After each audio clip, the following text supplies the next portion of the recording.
Pero gracias a Dios nuevamente por esta mañana estar acá con ustedes. Bueno, les confieso de que desde el domingo estuve expuesto mucho al polvo y comencé a sentirme mal de la garganta, ¿no? Pero eh, fue inmediatamente después de la predicación. El lunes pensé llamar a Jorge y decirle, Jorge, estoy mal de la garganta, pero agradezco a Dios porque me ha permitido estar acá, conversar con ustedes, conocerles, y para mí ha sido una gran bendición, sin duda. Como decía Jorge, vamos a tratar de dar un pequeño mensaje y juntar un poco eh, un testimonio, ¿no? Porque yo creo que la vida del cristiano es como que una suma de testimonios, una suma de milagros, ¿no? Y a veces hay dos tipos de actitudes: la gente que es negacionista y casi siempre atea, ¿no? Que trata de explicarlo todo desde el amanecer, desde la forma en que llega el alimento a su mesa. Ya vemos otros que cuando tenemos una experiencia en la que hemos conocido a Dios, sabemos que son las misericordias de Dios que se renuevan cada mañana. Y por eso hay que tener los ojos espirituales muy sensibles para que en cada acto ver la mano de Dios, ver el rostro de Dios, y así estar, ¿verdad?, seguros de que contamos con su bendición. Hemos tenido una semana en la que hemos aprendido, reaprendido, ¿no? Estoy seguro que casi todos ustedes han leído el libro de Juan, y realmente que es maravilloso la forma en que él presenta al Señor, ¿no? Juan, así como nosotros, era un pecador, era un hombre dado un trabajo que a veces se exponía mucho, ¿no? Al Vox Populi, como decían los romanos, a la voz del pueblo, al quehacer diario, a lo mejor a una faena muy dura, y seguramente no a un vocabulario que fuese el mejor. Él y su hermano eran conocidos como los hijos del trueno, ¿no? De Zebedeo. Los hijos de Zebedeo también eran conocidos como los hijos del trueno, y luego Dios lo transformó tanto que llegó a ser el discípulo amado, ¿no? Y él habla mucho del amor, y él presenta a Jesús como todo, ¿no? Y la forma en que él describe el discípulo a quien Jesús amaba, el que se le recostó al pecho cuando estaban en la última cena, el que estuvo a la cruz, solamente él, sin miedo ahí, con María, fue Juan. Incluso la tradición cristiana dice que de los 13 apóstoles, contando a Pablo, solamente Juan no miró la muerte de una forma tortuosa como los demás, ¿no? Algunos llegan a decir de que él fue lanzado a una olla de aceite hirviendo y no pudo ver la muerte, y por miedo a los romanos lo mandaron a una isla ya ahora entre Turquía y Grecia, ¿no? En Patmos, y ahí murió de viejo y le dio tiempo de escribir este hermoso evangelio. Y ahí tenemos una declaración en el capítulo 14. eh, bueno, una de las cosas de Juan es que, por ejemplo, él dedica prácticamente 9 capítulos a la última semana del Señor. Del capítulo 1 al capítulo 12 encontramos 3 años y medio de la misionera de Jesús, desde su nacimiento eh, hasta lo que ha sido el capítulo 12, ¿no? Pero a partir del capítulo 13, Juan comienza a narrar la última semana del domingo que nosotros conocemos de Ramos, y termina de una forma impresionante. Yo no, todavía no sé si mañana vamos a hablar de esto, pero el capítulo 20 y el capítulo 21 son dos conclusiones en dos tiempos distintos que el apóstol Juan hace de su hermoso libro, y tiene una explicación. Ya él cierra el capítulo 20, se despide, pero impresionantemente escribe el 21 y se vuelve a despedir. Eh, pero le dedica prácticamente 9 capítulos a la última semana, la semana de la pasión. En el capítulo 3 encontramos a un Jesús prácticamente dando su último discurso, ¿no? Y en el capítulo 14, ya ellos sentados a la mesa, hay una conversación muy privada entre él y sus discípulos. Y ante una pregunta que hace el apóstol Tomás, cuando le pregunta, Señor, ¿cómo podemos saber el camino? En el versículo 5, en el versículo 6, hay una gema bíblica. Esta prácticamente todos la sabemos, la hemos escuchado, la hemos aprendido, ¿verdad?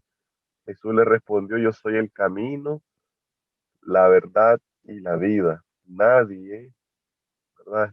Como lo vimos con la puerta, como lo vimos con el pastor, como lo vemos como la resurrección y la vida, como lo vemos con el pan, como lo vemos con el agua. Dice Jesús, este gran yo soy, nadie viene al Padre, sino por mí. Y se ha escrito muchos libros, se han predicado muchos sermones de este impresionante versículo, ¿no? Y yo no pretendo hoy hacerlo porque tengo poco tiempo. Eh, si realmente nosotros quisiésemos aludir a esta frase como algo literal, diríamos que el camino es algo tangible, algo físico, es algo que demanda una acción.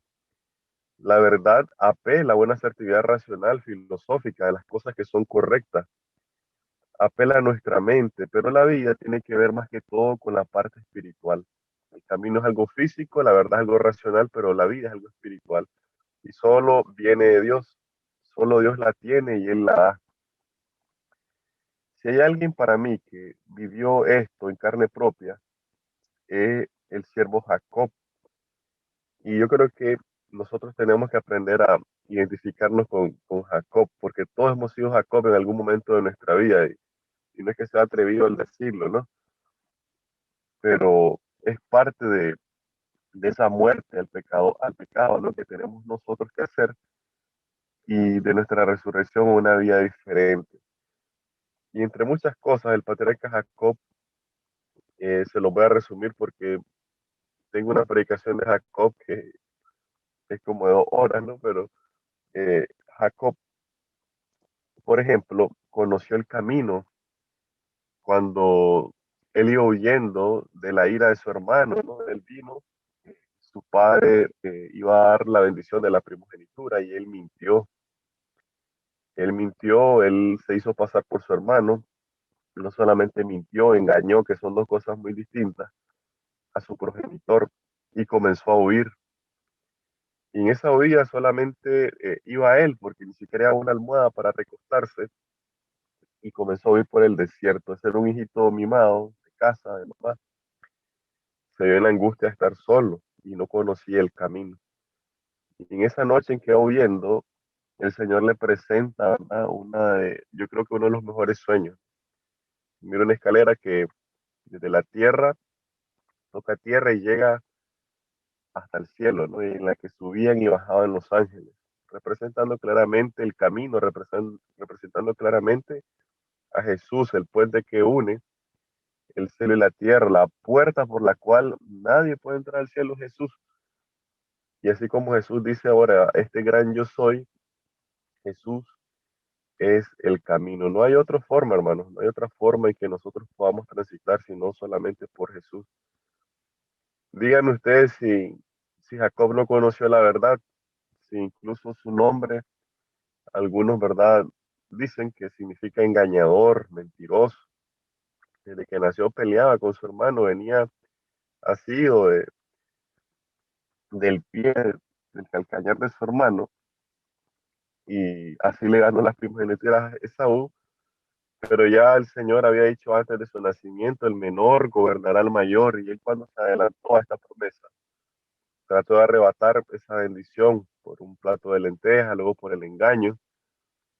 Él engañó a su padre, lamentablemente, y eso lo pagó duramente durante toda su vida. Y también trató de, junto con Labán, hacerse trampa el uno al otro, a su suegro, ¿no? Ustedes conocen la historia, y realmente Jacob fue mentiroso, fue engañador, y en su vida de anciano lo pagó muy duro cuando, por ejemplo, Leví y Simeón engañan, ¿verdad?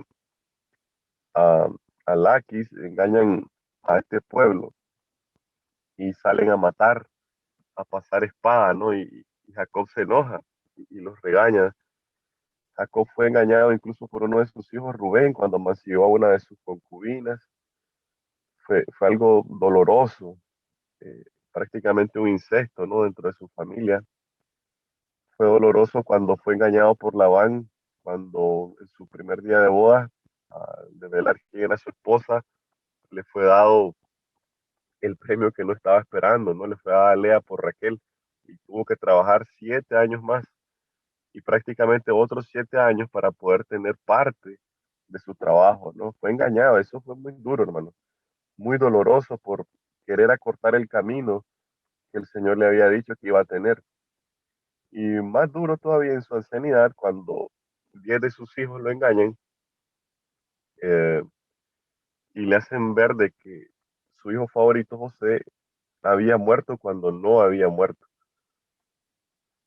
Pasaron muchos, muchos largos años y Jacob vivió su luto prácticamente todos los días de su vida hasta que la verdad fue encontrada. Entonces, él apreció el camino, él apreció la verdad, pero hubo un momento de su vida en que se enfrentó con la muerte, así como lo hacía con las otras dos cosas, ¿verdad? Él enfrentó a la muerte.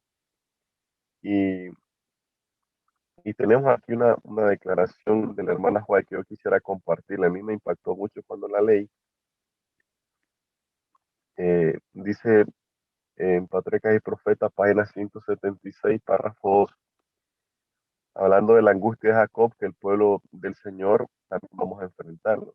Dice así la sierva, por su humillación, su arrepentimiento y la entrega de sí mismo, este pecador y extraviado mortal prevaleció ante la majestad del cielo. Se había aferrado con mano temblorosa a las promesas de Dios y el corazón del amor infinito no pudo desoír los ruegos del pecador. Está haciendo clara alusión cuando Jacob tiene angustia por su vida y Oseas dice que nosotros como pueblo vamos a pasar por la angustia de Jacob en estos últimos tiempos, dudando si estamos salvos, si estamos perdidos, dudando si Jesús va a volver, dudando si realmente podemos tener una solución a nuestros problemas. Y entonces Jacob, teniendo miedo por él y por su familia, sabía que Saúl venía con 400 hombres y seguramente esa visita no era una visita fraterna, ¿no? Venía con 400 hombres prácticamente armados a buscar venganza. Y él sintió miedo, sintió que todos sus años, todos el fruto de su esfuerzo, sus 11, 4 esposas, 2 esposas, 2 concubinas, lo iba a perder en un solo instante. Y ahí sobre todo él sintió remordimiento por lo que había sido. Hacía tiempo en que su padre le había preguntado quién eres, cuál es tu nombre, y él había dicho Esaú, había usurpado el nombre de su hermano. Y ahora, en el versículo 28, en el capítulo 32 de Génesis, el varón con el que está y tiene su encuentro en la madrugada, le dice, ¿verdad? ¿Cuál es tu nombre? El 27, el varón le dijo, ¿cuál es tu nombre? Y él respondió ahora sin engaño, él dijo, yo soy Jacob. Habían pasado más de 20 años y él había aprendido a decir la verdad, había aprendido a reconocer el camino. Pero en esta madrugada él aprendió a reconocer la vida cuando tuvo miedo de que su hermano matara a él y matara también a su familia. Y entonces el varón del versículo 28 le dijo, no se dirá más tu nombre Jacob, sino ahora te llamarán Israel, porque has luchado con Dios y con los hombres y has vencido. La sierva del Señor dice en el siguiente párrafo, el error que había inducido Jacob al pecado de alcanzar la primogenitura por medio de un engaño, ahora le fue claramente manifestado. No había confiado en las promesas de Dios, sino que había tratado de hacer por su propio esfuerzo lo que Dios habría hecho a su tiempo y a su modo.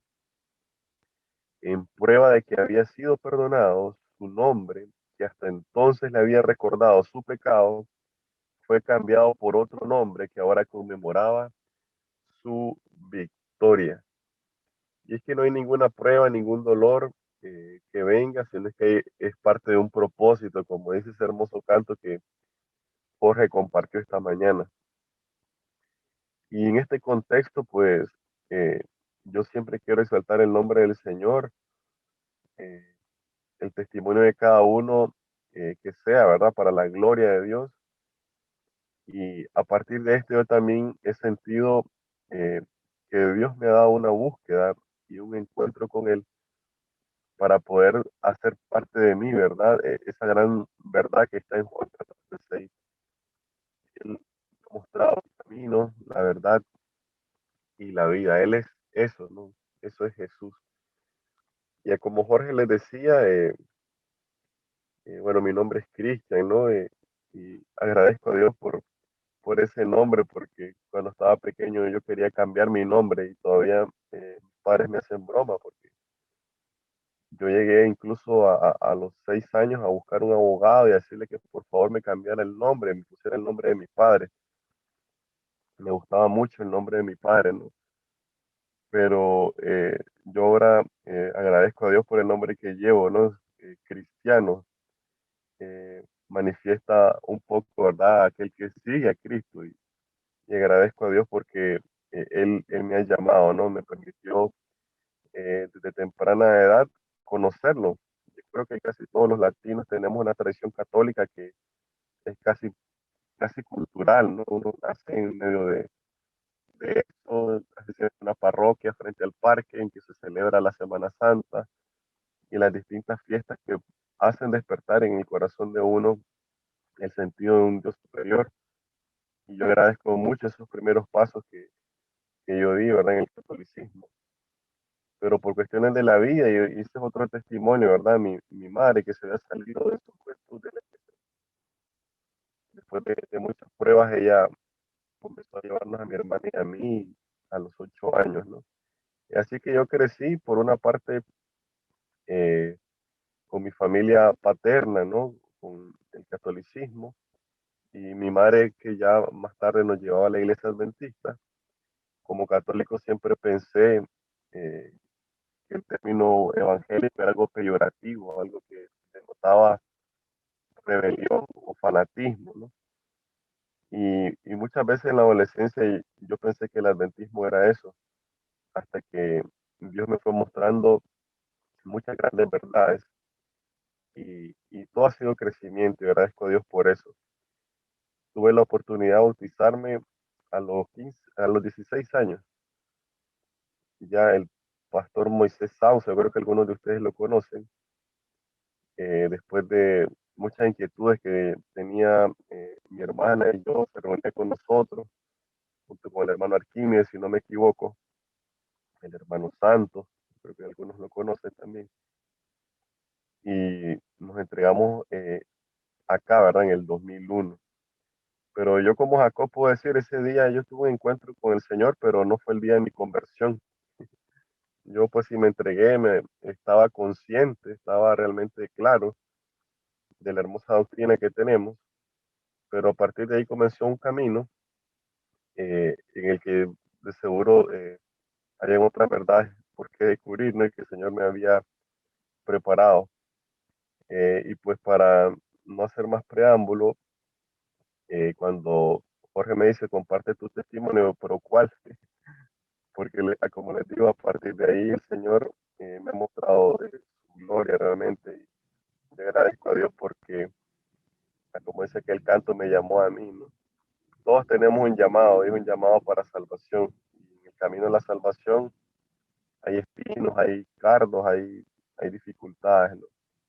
Pero específicamente a lo que Jorge se refería fue a eso, ¿no? Yo pues prácticamente llevé una vida normal, agradezco a Dios por todas las bendiciones que me dio, y a los 21 años, si no me equivoco, eh, yo comencé a tener, algunos dolores, ¿no? Yo llevaba una vida así, yo trataba de compaginar mi vida académica con el deporte siempre, eh, y pues cuando hacía algún tipo de ejercicio muy fuerte, yo sentía un dolor, muy agudo en una de mis piernas, ¿no? Pero yo no sabía diferenciar si era muscular o qué era, ¿no? Pero yo lo que hacía era, después de jugar fútbol, por ejemplo, y frotarme. El día siguiente estaba como si nada. Incluso en el año 2007, si no me equivoco, yo creo que yo conocí a Jorge en el 2005. eh, yo vine por acá, estuve con los chicos, estuvimos compartiendo muchas cosas y gracias a Dios pues me sentía bien, pero ya comenzaban aquellos pequeños dolores, ¿no? Recuerdo que fue algo que yo, pues, a ver, era joven y casi siempre los hombres somos renuentes a ir al médico, ¿no? Casi siempre pensé que era un dolor muscular o algo que era temporal, ¿no? Siempre huía a pensar que era algo más importante. Pero recuerdo que en diciembre de ese año yo estaba en Nicaragua, en mi casa, estaba solo, ¿no? Aunque vivía con mi madre no estaba, ella casualmente andaba por acá en Estados Unidos. Y ese diciembre yo quise pintar la casa de nosotros tiene un muro muy largo, es un poco grande, ¿no? Y yo dije, allá en Nicaragua casi siempre es costumbre que los diciembre uno pinta sus casas. Y digo esto porque ahí fue donde comencé yo a sentirme muy mal después de que terminaba de pintar. eh, ya sentí que no podía levantarme, ¿no? Hasta que un día no pude, ¿no? Y mi hermana, que, que ella vive como a 5 kilómetros de donde nosotros vivíamos, ella llegaba a verme y me preguntaba qué había comido, que cómo estaba. Y cuando una mañana miró que no me levanté a pintar, se preocupó mucho, ¿no? El señor, perdón, ¿me escuchan, hermanos? Sí, Sí, Y sí, mi Cristian, hermano, sí lo adelante. escuchamos. Vale, perdón, gracias. Bueno, para no hacer más larga la historia, mi hermana me obligó el siguiente día a ir a visitar a un médico. Se me hicieron muchas pruebas, ¿no? Se me mandó a hacer un ultrasonido, el ultrasonido mira tejido blando, y pues gracias a Dios estaba bien.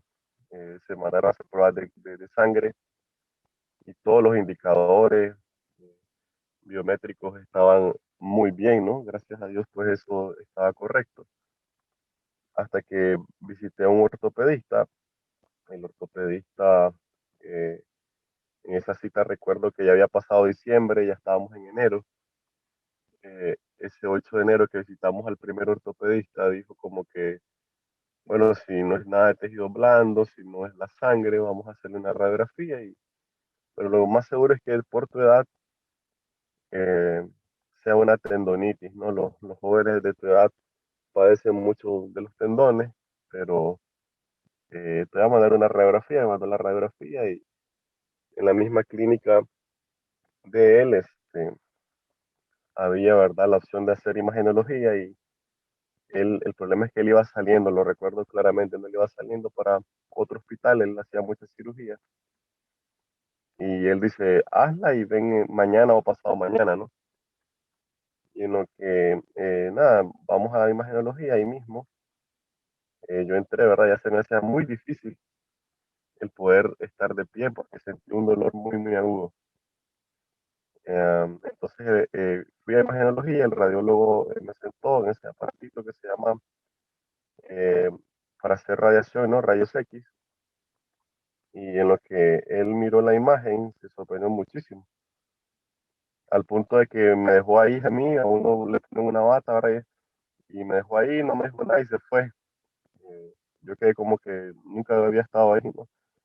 Yo quedé esperando que me dijera que me bajara y la cosa es que salió corriendo a buscar al doctor, a ortopedista, que ya estaba tomando su coche para irse. Y desde el parqueo el doctor ortopedista volvió, ¿no? Eh, y volvió muy asustado. Y recuerdo su mirada y su pregunta, no me dice, muchacho, ¿y qué edad tienes tú? Ya cuando él dijo eso, dijo, yo me voy a morir, ¿no? Cuando proyectó la imagen sobre la luz, ¿verdad? Me mostró que tenía una tumoración del tamaño como de un limón, no en tejidos blandos, no en el músculo, sino que dentro del hueso, ¿no? Y entonces él por su experiencia, él por lo que ya había hecho, me comenzó a explicar todos los peligros que eso significaba, ¿no? Una sombra dentro del hueso, comenzó a explicar, todo lo que podía hacer, lo que no podía hacer. Y, y él dijo, esto puede ser a simple vista una tumoración que se conoce como células gigantes, puede ser como benigno, pero es invasivo, ¿no? Hay que operarlo de urgencia, el problema es que se necesitan hacer muchas cosas, ¿no? Pero bueno, a partir de ahí comenzaron un sinnúmero de consultas, porque realmente era la opinión de un primer especialista, y en medio del nervio que a uno le puede dar esto, en medio de un sinnúmero de cosas que pueden pasar, consultamos nosotros a 11 especialistas, me acuerdo, a 11 especialistas en mi país, y habían opiniones distintas, ¿no? Por ejemplo, algunos decían de que lo ideal para operar eso era hacer primero una biopsia, y en base a la biopsia y a lo que dijera la analítica, a hacer una intervención ya sea directa o minuciosa o hacer algo más genérico. Ya habían otros que decían, no, nosotros no podemos hacer biopsia porque como está dentro del hueso hay que taladrar. Y si esa tumoración es mala, se puede expandir a todas las células y puede ser algo más activo, ¿no? Entonces el día que se abra hay que ir y romper. Habían doctores que hablaban de hacer eso como una calza, ¿no? Abrir, sacar, poner cemento. Otros decían que había que tener la necesidad de poner una placa metálica. Entonces hay muchas cosas que a uno le confunden, ¿no? Y en mi mente de 22 años, pues me confundían más. Eh, pero la cosa es que a nivel familiar, pues yo recuerdo que mi mamá estaba por acá, se le dijo y se desesperó mucho.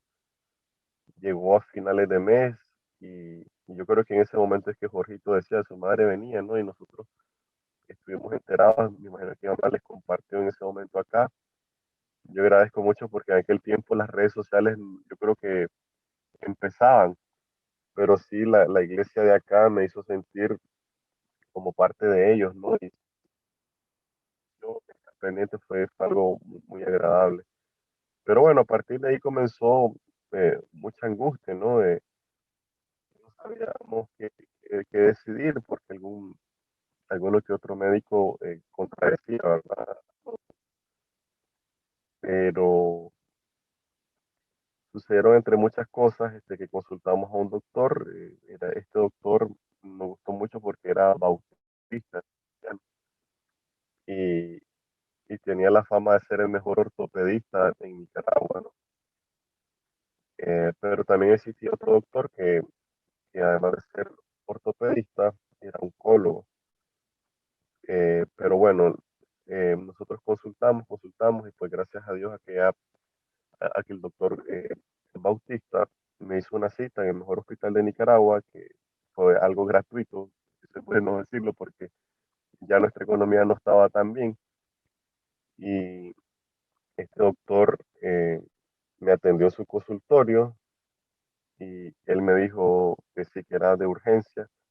Él es un hombre muy altruista, cristiano y también es muy rico. Él además de operar tiene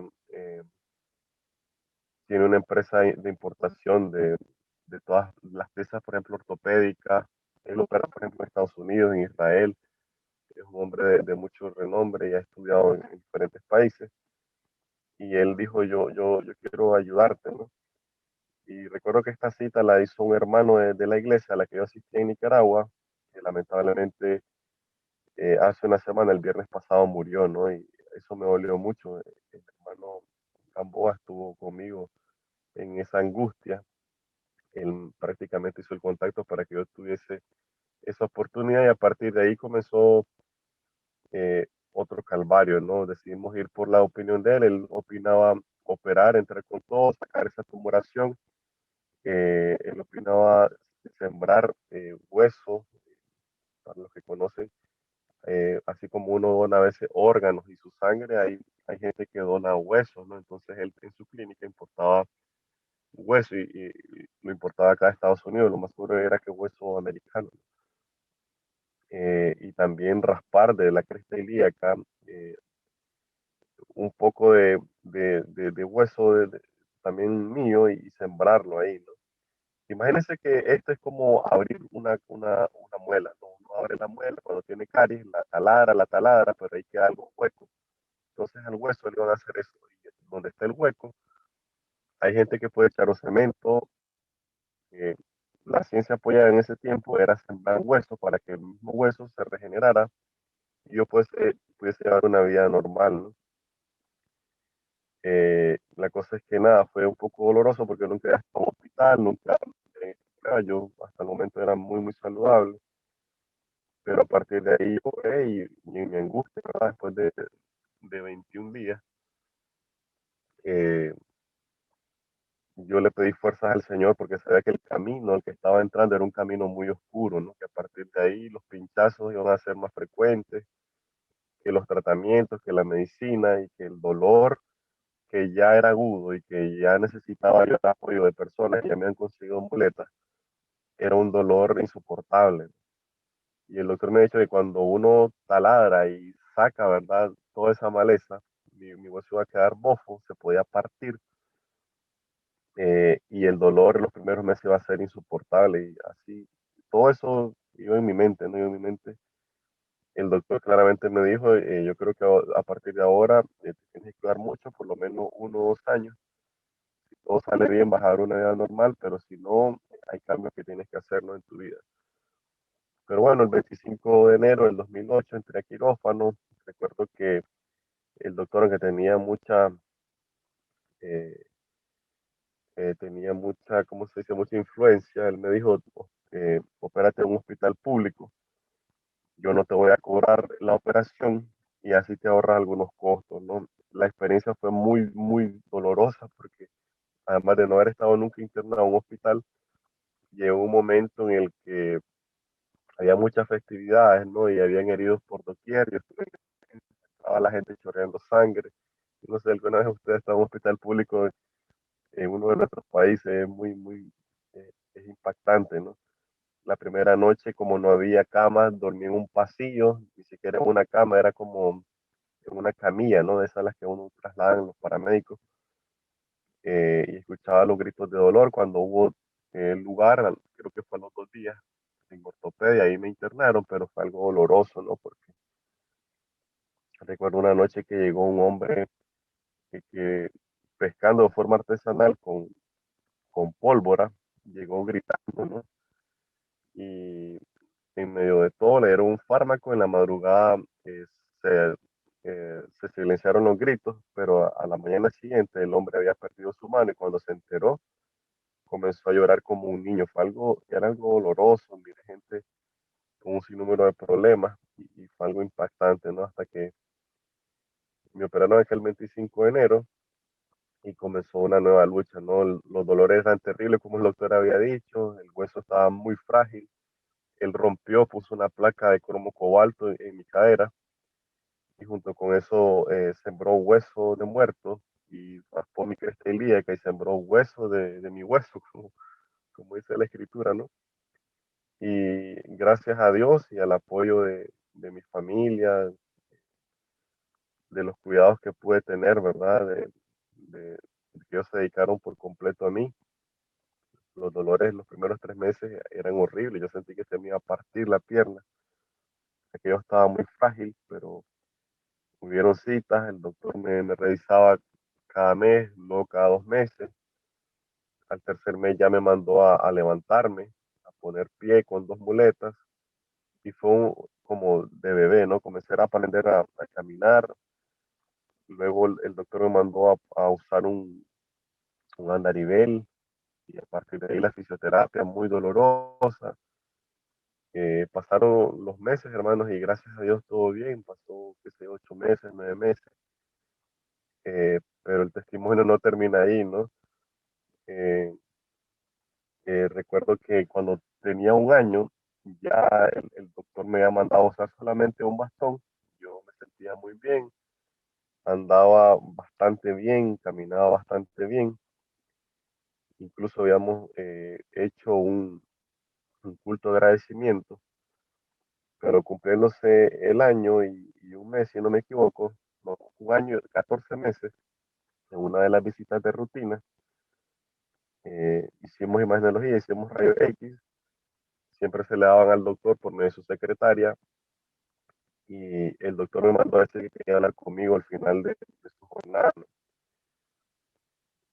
Cuando él mandó a decir eso con su secretaria, yo me asusté, ¿no? Porque faltaban como 2 horas más para esperar que todos los pacientes se fueran. Y si él mandaba a decir eso es porque no había visto que las cosas estuvieran bien. Y en definitiva, cuando entré ya de último a su sala, ¿no? Las noticias no eran buenas. Después de 14 meses, la tumoración había vuelto. ¿Sí? La biopsia, según lo que había indicado, era una tumoración benigna. Se conocía como incondroma, ¿no? Incondroma es una mala formación en los cartílagos que se da en los jóvenes más o menos de esa edad, y por eso se le trató así, ¿no? No hubo radiación ni nada necesaria, no hubo que hacer quimioterapia, pero entonces el doctor se asustó porque teniendo ese diagnóstico, porque eh, había vuelto a salir, ¿no? Entonces, después de 14 meses, el doctor se sorprendió y me reunió y me dijo esto, sí, esto, yo no sé qué es lo que está pasando, el tumor volvió a salir, está creciendo, va más rápido que antes, yo tengo que salir del país, eso era 14 meses como en marzo, ¿no? Y vuelvo en 15 días, yo pues quisiera que, y hasta el momento el doctor no había cobrado absolutamente nada, sus honorarios, sus citas, todo era en un privado que es el mejor del país, es muy costoso, hay gente que llega de Estados Unidos a atenderse, a hacer turismo médico, y nosotros en ese momento estábamos muy mal económicamente, yo no estaba trabajando obviamente, y realmente que la situación estaba muy difícil, y el doctor dijo, "Ahora, como pueden en estos 15 días, hágase otra vez, bueno, hágase, no, hazte tú, ¿no? La valoración médica pertinente, y yo estaré analizando, mandaré esto a un colega, preguntaré, pero lo más seguro es que esta vez no sembremos hueso, vamos a meter cemento óseo, el cemento óseo calienta a 80 grados y es posible que mate cualquier célula que sea mala. El problema es que el poner cemento en un hueco tan grande puede evitar la circulación ósea y puede haber, creo que le llaman necrosar, ¿no? El término médico correcto es como un tipo de gangrena, ¿no? No hay circulación, entonces se fríe el hueso y hay que quitarlo. Pero eso es lo que se me viene a la mente, dice, y hay que pagar ese cemento, hay que pagar un montón de cosas y nada, pero nada, volvió, fue un tiempo de angustia, yo me angustié muchísimo, en el plano espiritual decía, yo oré, agradecí a Dios y por qué esto me vuelve, ¿no? Y ya había pasado 14 meses en lo que a pesar de que había sido algo largo, pues mi esperanza era volver a hacer todo de nuevo, ¿no? Y que en esa cita de ese día, el doctor, yo quería que me diera de alta y me dijera, "Oye, ya puedes andar libremente", pero todo volvió desde el principio y aún con la angustia de que había que volver a empezar, ¿no? Pues nada, ya el tiempo me está ganando. Hubo necesidad entonces de intervenir esta segunda vez el doctor no me mandó a un hospital público, dijo que me iba a atender ahí en esa clínica y que no iba a pagar, sino que una cosa insignificante, ¿no? Yo agradezco a Dios porque proveyó, ¿verdad? Personas, proveyó medios, había gente que oraba por mí desde Canadá hasta Argentina, me hacían llegar, ¿verdad? Eh, todos sus buenos deseos y sus oraciones. Y pues para aquella primavera, bueno, usted fui operado por segunda vez. Esta operación fue distinta, me sentí mejor desde el primer día, ¿no? Como el hueso no estaba bofo, sino que me le han puesto cemento. No tenés aquella sensación de que te vas a quebrar, sino que sentís algo bien, ¿no? El doctor el mismo día me mandó a hacer fisioterapia y a partir de aquí, pues, eh, evaluaciones cada mes, cada 3 meses. Y pues gracias a Dios, no sé, me sentía muy bien. Pasó el tiempo, otra vez lo mismo, andarivel, 2 muletas, una muleta, un bastón. cuando ya yo me sentía muy bien en agosto, eh, un tío llegó a visitarme y él me dice, yo he conseguido una cita gratuita con un doctor que quiero que vea tu evolución. Y yo decía, no, yo estoy muy feliz con el doctor que tengo. Y alguna vez que yo le había mencionado a mi doctor la posibilidad de consultar a otro, el doctor se había molestado un poco, ¿no? Ahí sé los profesionales en ese gremio. Yo no quería que existieran fricciones, pero ante la insistencia de mi tío, yo fui donde ese doctor me mandó un examen más especializado que se llama tomografía, un TAC, ah, y bueno, ya me había hecho un TAC con el otro doctor, pero en otras circunstancias, ¿no? Y cuando, bueno, hay muchas cosas que las estoy obviando, pero es que el tiempo ya está encima mío, ¿no? En esa cita con ese doctor, que yo no quería que mi doctor de cabecera supiera, recuerdo que eran ambos los de mi cumpleaños, ¿no? Fui clandestinamente a hacerme esa cita y el radiólogo otra vez salió sorprendidísimo. Dijo, póngale contraste a este muchacho, no estoy viendo bien y algo ahí, y ya me puse nervioso. Yo, según yo ya estaba de alta, ¿no? Ya me sentía muy bien. Y la cosa es de que eh, cuando me pusieron contraste en las venas, pudieron ver mejor y esta vez el radiólogo, no, como era en otra clínica, me dejó entrar a su computadora y me enseñó la tumoración. La tumoración había vuelto con mucha fuerza en menos tiempo, había crecido algo así como por decirles 13 centímetros por 15 y por 15. Ya era del tamaño como de un poco pequeño, ¿no? Era algo invasivo, ya no solamente estaba dentro del hueso, sino que había comenzado a coger tejido blando.